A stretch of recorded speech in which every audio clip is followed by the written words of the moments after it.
భూమికి రెక్కలు.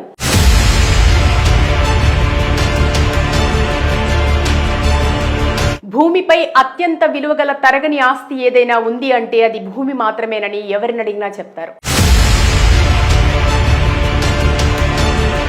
అందుకే పెద్దలు అప్పో సొప్పో చేసి గజం జాగా అయినా కొనుక్కోమంటారు. ఎందుకంటే ప్రస్తుతం పెరుగుతున్న వ్యాపార పారిశ్రామిక యుగంలో రోజు రోజుకి భూమి రేట్లు అమాంతం పెరుగుతూనే ఉన్నాయి. ఏ మారుమూల ప్రాంతంలో చూసినా లక్షల్లో భూమి రేట్లు పలుకుతున్నాయి. పోయిన ఏడాది కోకాపేటలో 1 ఎకరం మార్కెట్ ధర ప్రకారం 100 కోట్లు పలికిన విషయం అందరం చూసాం. ఈ నేపథ్యంలో తెలంగాణలో ఏర్పడిన కొత్త కాంగ్రెస్ సర్కార్ కూడా రాష్ట్ర వ్యాప్తంగా ఉన్న భూమి రేట్లని త్వరలో పెంచనున్నారు. ఇప్పటికే గత ప్రభుత్వం చేసిన 6.5 లక్షల కోట్ల పైగా అప్పుల మూలాన రోజు వచ్చే రాష్ట్ర ఆదాయం అప్పుల వడ్డీలకే కట్టడం సరిపోతుంది. దీంతో రాష్ట్రాన్ని నడపడానికి కొత్త ఆదాయ మార్గాలు అన్వేషిస్తూ సీఎం రేవంత్ రెడ్డి రాష్ట్ర రెవెన్యూ, రిజిస్ట్రేషన్ అండ్ స్టాంపుల శాఖపై దృష్టి పెడుతూ ప్రస్తుతం కొనసాగుతున్న భూముల రేట్లకి కొత్త ధరలు ప్రకటించనున్నారు. మామూలుగా